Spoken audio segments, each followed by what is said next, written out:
Fahri Hamzah pun menegaskan yang dilakukan Nasdem, Demokrat, dan PKS tidak ada manfaatnya untuk rakyat. Menurutnya harusnya ketiga partai itu menyampaikan gagasannya untuk merubah Indonesia jadi lebih baik. Kenapa belum tentu juga? Ya karena kita nggak ngerti apakah betul nanti Anies akan bisa nyalon. Apakah betul koalisi perubahan ini tidak menjadi koalisi yang berubah ya. Jadi bisa tidak last minute. Kalau tidak berubah lagi artinya tidak last minute. Tapi kalau berubah itu namanya last minute juga. Pragmatisnya adalah ya mereka sedang bernegosiasi bukan untuk bagaimana platform mengubah Indonesia ke depan, tapi lebih pada bagaimana kue yang harus dibagi. Karena Nasdem sudah dianggap punya Anies Baswedan, padahal lucu, Anies kan bukan punya Nasdem, maka dua partai lainnya menyodorkan wakil presiden. Itu kan aneh menurut saya ya.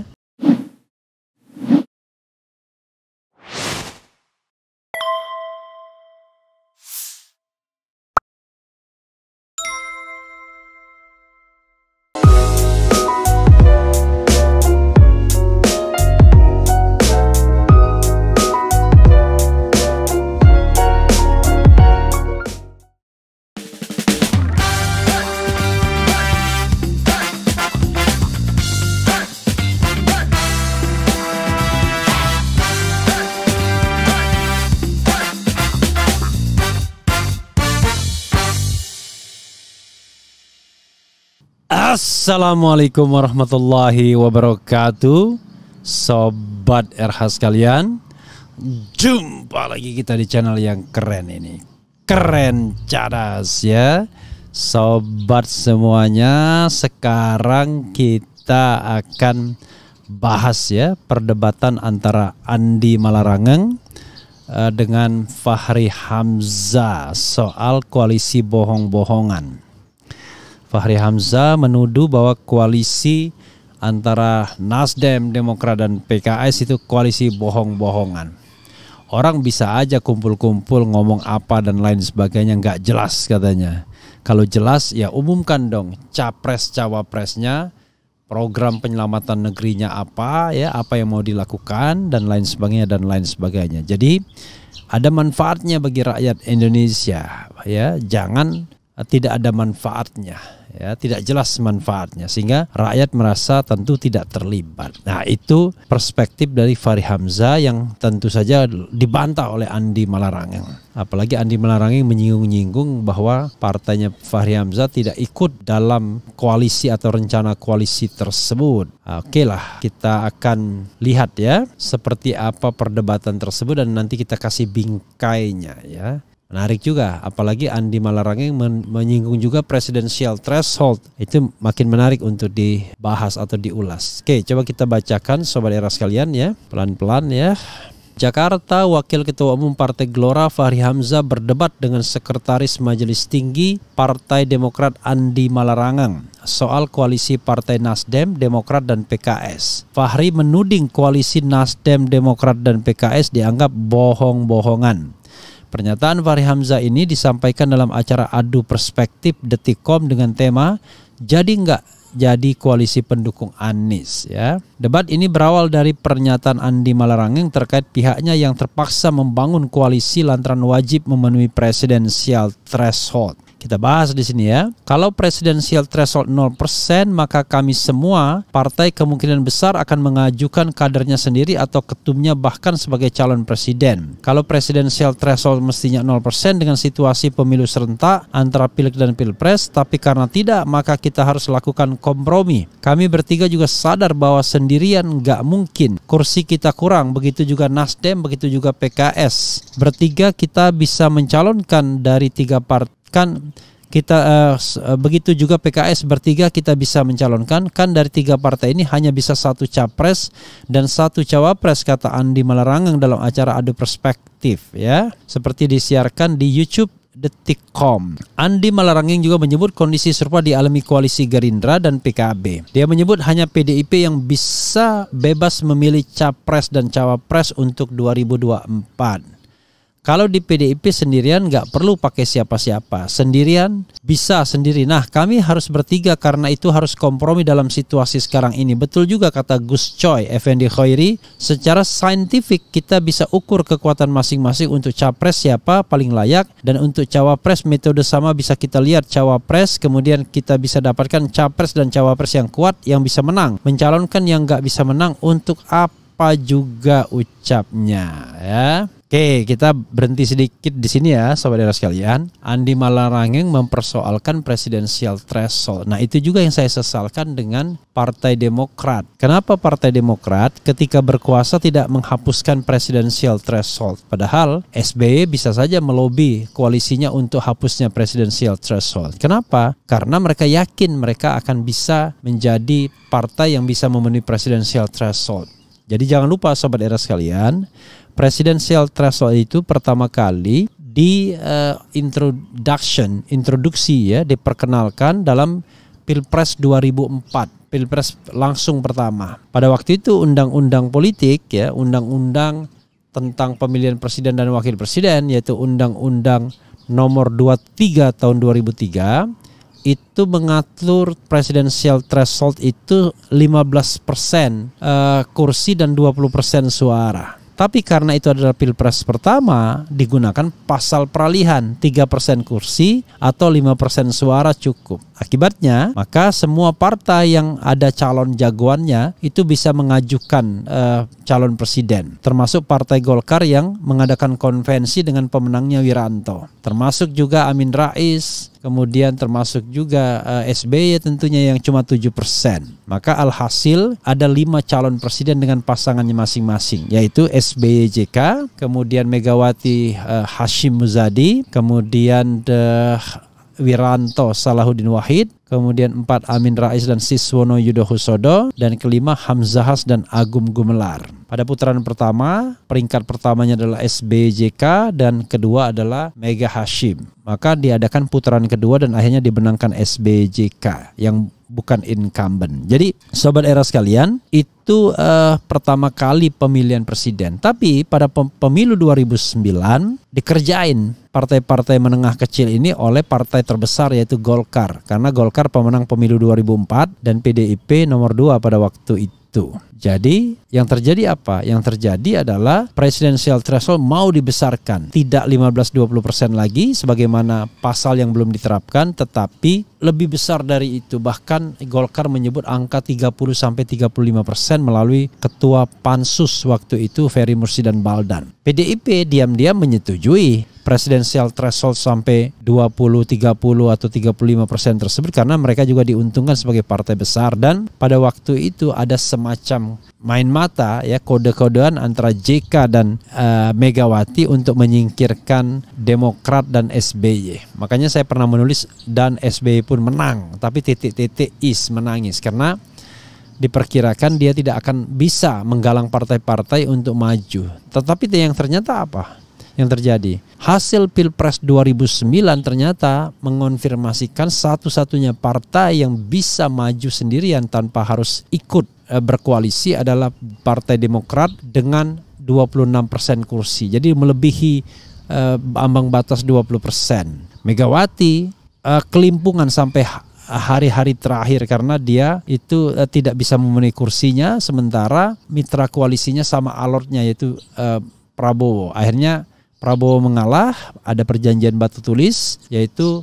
sekarang Megawati, besok Prabowo, kurang lebih begitu. Maka terjadilah Mega Pro pasangan kedua. Nah pasangan ketiga, Wiranto yang tahu diri, yang sebelumnya calon presiden, tidak mungkin dia maju sebagai calon presiden lagi, dia cepat-cepat datang ke JK untuk menjadi calon wakil presidennya JK. Maka terjadilah koalisi antara Golkar dan Hanura. Itu yang terjadi sahabat era sekalian. Jadi ketika kemudian terjadi Pemilu 2009 ternyata yang mayoritas adalah Demokrat. Harusnya Demokrat bisa menghapuskan ketentuan presidensial threshold itu untuk Pilpres 2014. Tapi apa yang terjadi?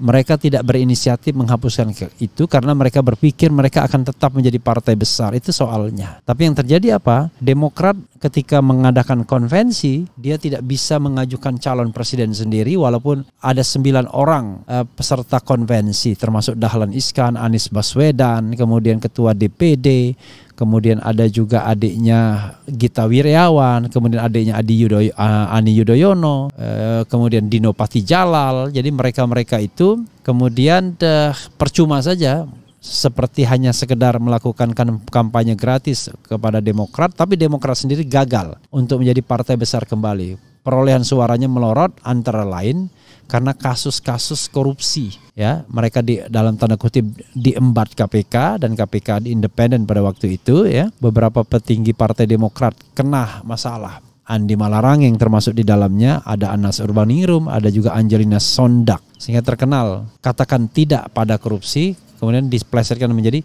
katakan tidak pada hal korupsi, kira-kira begitu. Nah, itu soalnya ya sobat era sekalian. Jadi kalau sekarang Partai Demokrat menyesalkan presidential threshold, maka kita harus ingatkan pada sejarah bahwa ketika mereka berkuasa dengan kursi terbanyak, dengan aliansi terbesar, mereka tidak hapuskan itu presidential threshold. Itu masalahnya, ya. Oke. Andi Malarangeng lantas menyebut kondisi saat ini lebih baik daripada pemilu 2019. Menurutnya, koalisi saat ini tidak last minute. Namun pernyataan Andi Malarangeng disanggah Fahri Hamzah. Dia menyebut koalisi Nasdem, PKS dan Demokrat juga last minute. Enggak juga ya last minute, karena memang masih jauh ya. Kalau 2019 memang last minute betul. Pertama last minute.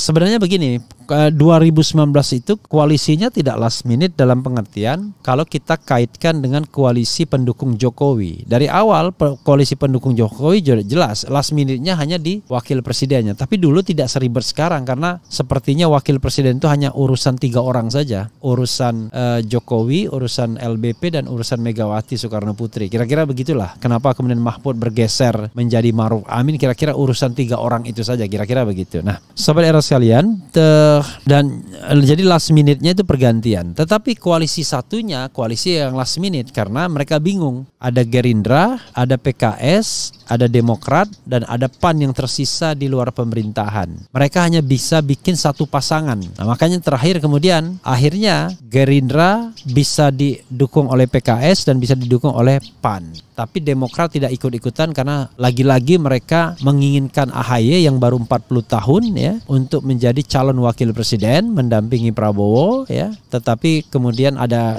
Jenderal Kardus dan lain sebagainya, Andi Arief nge-tweet dan lain sebagainya. Maka akhirnya yang dipilih adalah Sandiaga Salahuddin Uno yang juga berasal dari Partai Gerindra. Kok bisa ya? Jadi partai seperti PAN dan PKS itu menyerahkan dua-duanya adalah orang Gerindra menjadi presiden dan wakil presiden. Luar biasa ya. Kalau tidak deployment of money-nya besar ya untuk membantu pemenangan, saya kira barangkali orang akan berpikir. Tapi entah, mungkin ada perhitungan lain, kita tidak tahu. Bahkan ada juga sebenarnya Prabowo konon katanya menawari Anies Baswedan, dan Anies menolak untuk menjadi calon wakil presiden Prabowo pada waktu itu. Saya mengatakan kalau konteksnya pada waktu itu memang orang meyakini bahwa Jokowi bakal menang lagi siapapun lawannya karena cuma sudah disetting hanya satu calon. Oke, kita teruskan ya. Urusan tidak ada aturan sekarang, justru sekarang ini kalau kita bandingkan yang lalu-lalu itu last minute, yang kemarin aja 5 tahun lalu sudah diseberang, ujar Andi Malarangeng ya. Tapi ini last minute juga, sanggah Fahri Hamzah. Paling tidak kita berusaha itu, jawab Andi Malarangeng ya. Fahri Hamzah lantas menyinggung, ya yang jelas kita tidak bisa tahu apakah bakal last minute apa enggak. Tapi kalau kita katakan bahwa sekarang ini sudah fix, belum tentu juga. Kenapa belum tentu juga? Ya karena kita nggak ngerti apakah betul nanti Anies akan bisa nyalon. Apakah betul koalisi perubahan ini tidak menjadi koalisi yang berubah ya. Jadi bisa ya, bisa tidak last minute. Kalau tidak berubah lagi artinya tidak last minute. Tapi kalau berubah itu namanya last minute juga. Fahri Hamzah lantas menyinggung apa yang diusahakan koalisi perubahan merupakan bohong-bohongan. Andi Malarangeng kembali menegaskan pihaknya berusaha. Tapi ini kan bohong-bohongan, ujar Fahri Hamzah. Kalau menurut Anda bohong-bohongan, menurut kami berusaha keras, jawab Andi Malarangeng. Fahri Hamzah lantas menjelaskan maksud yang dilakukan koalisi perubahan hanya bohong-bohongan. Menurutnya, saat ini belum waktunya untuk berbicara soal capres dan cawapres, sehingga pertemuan yang dilakukan Nasdem, PKS dan Demokrat tidak serius. Oke, katanya last minute. Iya kan? Agak paradoks ini ya. Yang nggak ada. Gimana Anda mau ngumpul-ngumpul terus dianggap itu seolah-olah serius? Kan nggak mungkin itu serius. Nggak adalah, sudahlah. Kita ini semua ini kan bukan orang. Yang memang ini justru saya mau mempersoalkan. Kenapa soal negara kalian nggak bikin serius? Ini kalian lagi ngasal. Jangan sok yakin padahal lagi bingung. Jadwal ini tak bisa memaksa siapapun. Karena ini tidak ada dalam schedule negara. Jadi kita nggak bisa kalau nggak ada schedule negara kita anggap serius. Tegas Fahri Hamzah ya. Yaitu kalau kita menulis omongan lisan ke dalam tulisan. Kadang-kadang nggak nyambung. Tapi secara intinya adalah mengatakan ya kan. Nggak ada schedule-nya kenegaraannya kok bisa dibilang serius gitu. Kecuali ada schedule-nya hari ini Anda harus mencalonkan diri. Nah itu barangkali baru serius. Oke. Andi Malarangeng kembali menjawab pihaknya berusaha. Boleh dong usaha. Bertiga kami berusaha mencari kesepakatan. Boleh dong imbuhnya. Akan tetapi Fahri Hamzah kembali menyangga menurutnya dengan pernyataan itu semua orang bisa berkumpul dan mengaku membahas koalisi. Oh iya, kalau begitu juga kami juga bisa ngumpul-ngumpul, bisa dalam nerangka koalisi partai lain, tuturnya. Lebih jauh Andi Malarangeng tidak terima Fahri Hamzah menuding rencana koalisinya bohong-bohongan. Pasalnya partai Fahri Hamzah tidak berada di dalam rencana koalisi tersebut. Kebetulan partainya Bung Fahri bukan bagian dari tiga partai ini. Kami bertiga sedang berusaha pungkasnya. Kami tak persoalkan partainya, kami persoalkan konsep, jawab Fahri Hamzah. Tapi kan masa kalau kita sedang berusaha, Anda katakan bohong-bohongan. Usaha ini insya Allah mudah-mudahan bisa segera terpenuhi, tutur Andi Malarangeng lagi. Fahri Hamzah pun menegaskan yang dilakukan Nasdem, Demokrat, dan PKS tidak ada manfaatnya untuk rakyat. Menurutnya harusnya ketiga partai itu menyampaikan gagasannya untuk merubah Indonesia jadi lebih baik. Kalau bukan persoalan negara, Pak Andi, saya nggak persoalkan. Karena ini persoalan negara, maka ayo kita persoalkan apa manfaatnya ini buat rakyat. Kan tidak ada manfaatnya buat rakyat, tegas Fahri Hamzah. Loh, kenapa tidak? Kalau kita berhasil wujudkan koalisi ini, namanya tidak ada usaha. Bagaimana mau berhasil? Tanya Andi Malarangeng. Lah iya kan kalau berhasil, bagaimana manfaatnya bagi rakyat? Tadi yang saya katakan, umumkan partaimu, umumkan calonmu, umumkan gagasan calonmu itu tentang apa masalah Republik, bagaimana cara menghadapinya, jawab Fahri Hamzah ya. Luar biasa Fahri Hamzah ini ngejar terus pokoknya. Oke, itu ya tadi. Jadi sobat era sekalian, kata Fahri Hamzah kagak ada manfaatnya, bohong-bohongan aja itu ya. Bagaimana menurut sobat era sekalian? Apakah bohong-bohongan? Apakah ini barang serius sesungguhnya ya? Apakah koalisi perubahan itu koalisi yang serius? Tapi apapun itu ya, memang kita tidak bisa pungkiri ya, memang terasa ada pragmatisnya. Pragmatisnya adalah ya mereka sedang bernegosiasi bukan untuk bagaimana platform mengubah Indonesia ke depan, tapi lebih pada bagaimana kue yang harus dibagi ya. Karena Nasdem sudah dianggap punya Anies Baswedan, padahal lucu, Anies kan bukan punya Nasdem, maka dua partai lainnya menyodorkan wakil presiden. Itu kan aneh menurut saya ya. Menurut saya aneh karena Anies itu not belongs to Nasdem. Bahkan survei RH Channel mengatakan orang lebih suka memilih PKS sebagai partai pendukung ketimbang Nasdem. Bahkan Nasdem sendiri terancam untuk tidak lolos parliamentary threshold menurut SMRC, walaupun menurut saya itu berlebihan.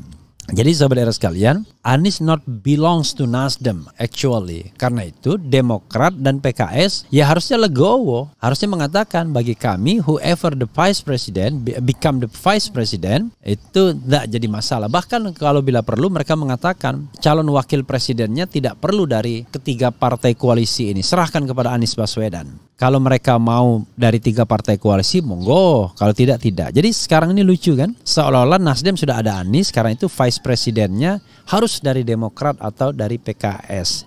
Dan Nasdem sendiri tidak menyodorkan siapa-siapa lagi. Seolah-olah dia menyodorkan Anies sudah cukup. Padahal Anies itu sekali lagi once again not belongs to Nasdem, tapi harusnya menjadi bagian dari kampanye tiga partai ini. Itu satu ya. Lalu berikutnya lagi adalah soal yang terkait dengan pembicaraan atau perbincangan mereka. Kita nggak ngerti apa yang mereka perbincangkan sesungguhnya. Apa manfaatnya bagi rakyat? Betul juga Fahri Hamzah. Apa manfaatnya bagi rakyat perbincangan tersebut? Karena kalau seandainya soal mengajukan Anies Baswedan dianggap baik bagi rakyat, itu sudah selesai harusnya. Tapi justru ini kan sepertinya malah digantung-gantung, kira-kira begitu. Harusnya kalau kita mau stepnya adalah yakin nggak dengan Anies Baswedan? Kalau yakin, sudah bahwa Demokrat, PKS, Nasdem sepakat untuk mengajukan Anies Baswedan. Selesai, kan begitu? Maka semuanya selesai, artinya Anies akan menjadi calon presiden dari 3 partai ini. Nah, lainnya Vice Presiden, Menteri Kabinet, soal visi dan misi, itu baru kemudian dibahas kemudian.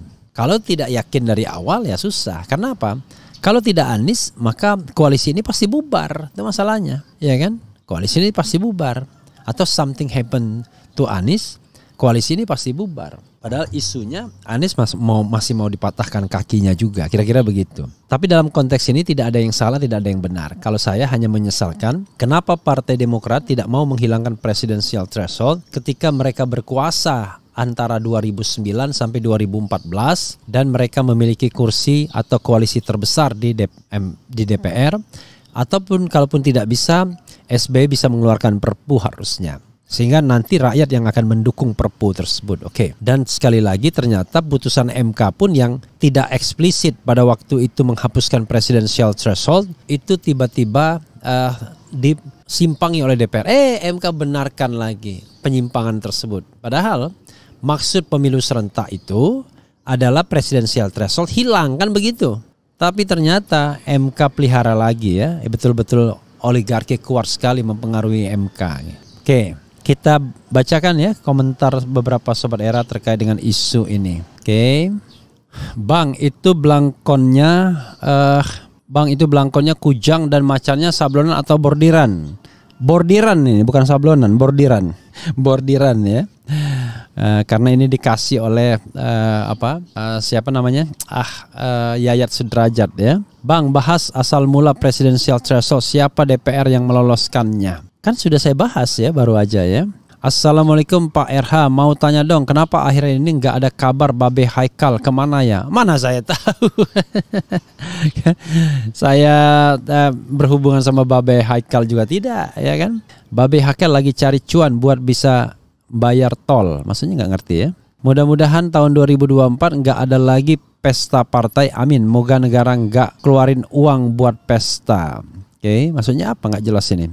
Presidensial threshold adalah bentuk penggembosan demokrasi. Sudah 20 tahun lebih reformasi malah makin gembos aja ke arah yang buruk, bukannya tambah baik. Dan pelaku-pelakunya itu adalah partai-partai, baik partai yang di Senayan, partai yang di istana maupun partai yang non istana. Itu pro presidensial threshold semua awalnya, karena mereka melihat threshold itu adalah C3, cara cari cuan. Threshold ya, terutama threshold di pilkada. Makanya mereka suka semua cara cari cuan. Oke. Kemudian gampang RH salahin aja Jokowi, bereskan. Ini Darsono Ono ini enggak ya. Itulah kalau orang sama sekali nggak bahas Presiden Jokowi ya. Yang justru yang saya salahkan adalah Demokrat dan Presiden SBY. Kenapa tidak membuang atau menghilangkan atau menghapuskan presidensial threshold ketika berkuasa? Nah sekarang ya Presiden Jokowi juga salah karena dia juga tidak mau menghapuskan presidensial threshold, kan begitu. Tapi saya tidak melihat sekarang saja, tapi saya melihat dari akar masalahnya ya. Oke, dulu PDIP PT sampai 30%, akhirnya oleh SBY diputuskan 20%. Ya enggak SBY putuskan 20%, itu hasil kompromi. Ada yang pengen 25, 30 sampai 35. Ada yang pengen 15 tetap seperti Demokrat, yaitu sesuai dengan undang-undang politik sebelumnya. Ada yang pengen sebesar parliamentary threshold, yaitu kira-kira 3,5% pada waktu itu. Jadi Sobat Era sekalian, sekali lagi ya, semua partai itu penganut presidensial threshold semua. Kenapa? Karena mereka hanya berpikir dari kepentingan mereka sendiri, itu soalnya. Jadi nggak mau nol sama sekali, maunya sesuai dengan keinginan mereka, sesuai dengan batas ambang batas mereka, yaitu lolos parliamentary threshold. Nah inilah tidak fairnya mereka ketika mereka diberikan amanah ya. PT 20% gak usah dibahas tentang siapanya, tapi gimana caranya biar dihapus. Kalau rezim sekarang yang punya power buat menghapus masih pakai katakan ini bikinan si Anu, ya berarti dia 11-12 sama yang bikin. Memang iya, bukan 11-12 lagi. Jadi kemungkinan besar memang oligarki ini memelihara presidensial threshold dari awal, dan oligarki itu ada di pemerintahan manapun. Kira-kira begitu ya. Nah, sekarang pertanyaannya adalah bagaimana cara menghapus presidensial threshold? Mudah sekali kalau ada kemauan politik. Hari ini juga bisa dihapus presidensial threshold, yaitu Presiden Jokowi mengeluarkan perpu, peraturan pemerintah pengganti undang-undang, selesai. Cukup satu pasal saja, ya kan, yang dihapus, atau pasal-pasal yang terkait dengan presidensial threshold. Itu kan mudah banget, ya kan? Buang pasal itu, dinyatakan tidak berlaku, sudah selesai, ya kan? Jadi berarti tidak ada presidensial threshold, selesai. As simple as that. Tapi masalahnya ada kemauan politik nggak untuk menghapuskannya, kan begitu? Oke, apalagi? Dahulukan kepentingan negara dan rakyat, simpan dulu ego-ego dan tunda dulu kepentingan pribadi dan kelompok. Ya, maunya begitu. Tapi Anda yakin nggak ya, kalau penguasa itu memikirkan kepentingan rakyat, kepentingan Indonesia? Kalau kita dengar gosip belakang layarnya, wah ngeri ya. Misalnya hubungan Indonesia dengan China, Xi Jinping dan lain sebagainya. Kita ngeri mendengarnya bahkan. Apakah Indonesia ini sampai tahun 2024 nanti masih berdaulat sebagai sebuah negara, atau jangan-jangan sudah negara yang justru sudah terbeli dengan pengaruh China misalnya? Ya kan, ini kan ngeri sebenarnya, karena banyak sekali manusia-manusia dari China yang masuk ke sini, ya, diberikan karpet merah. Apalagi kalau ingat kata-kata yang memberikan udeng ini, ya, yaitu Letjen Yayat Sudrajat yang mengatakan kalau mereka adalah tentara terlatih dari suku Han katanya, ya. Itu lebih ngeri lagi kita. Waduh. Jangan-jangan kita sudah diinfiltrasi oleh kekuatan asing. Jangan-jangan perairan bawah laut kita sudah diinfiltrasi oleh kekuatan asing. Nah, itu ya menjadi persoalan. Sementara alutsista kita memble, ya kan? Alat negara kita banyak terlibat dalam politik. Sebagai contoh sekarang, Panglima TNI kok tidak menunjukkan bagaimana yang terbaik di antara mereka, tetapi gerasa gerusu dengan kekuasaan. Ada yang sedang melobi Megawati, ada yang sedang melobi istana dan lain sebagainya. Karena tadi istana akhirnya melakukan politisasi, ya, Teguh Umar melakukan politisasi terhadap penunjukan pejabat-pejabat publik termasuk dari TNI dan Polri. Dan itu sudah menjadi rahasia umum sesungguhnya. Jadi sekarang untuk menjadi pejabat publik, Anda bukan menunjukkan prestasi atau achievement, Anda cukup menunjukkan kira-kira kedekatan, lobby dan lain sebagainya. Ya, itu yang terjadi misalnya, ya, dengan ada Jenderal Baliho misalnya dan lain sebagainya, yang sekarang kita tidak tahu achievementnya apa, tetapi termasuk kandidat menjadi Panglima TNI. Itu yang menjadi persoalannya. Oke, saudara sekalian, itu saja. Coba kita lihat, ya. Tak akan berubah nasib suatu kaum kalau kaum itu tidak mau mengubahnya, ya. Percayalah, sudah ada skenario yang membagongkan threshold. Iyalah.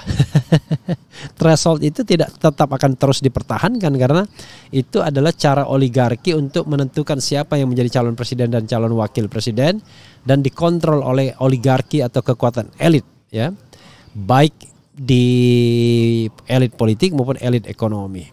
Cuman masalahnya yang kita takutkan itu adalah elit politik atau elit ekonomi yang melacurkan negara ini, yang menjual negara ini pada kekuatan atau pihak asing. Nah, itu yang ngeri, ya kan? Dan kita tidak tahu, karena ini bicara mengenai uang yang besar, ya, yang mungkin triliunan rupiah. Sobat era sekalian, itu saja. Wassalamualaikum warahmatullahi wabarakatuh. Ciao.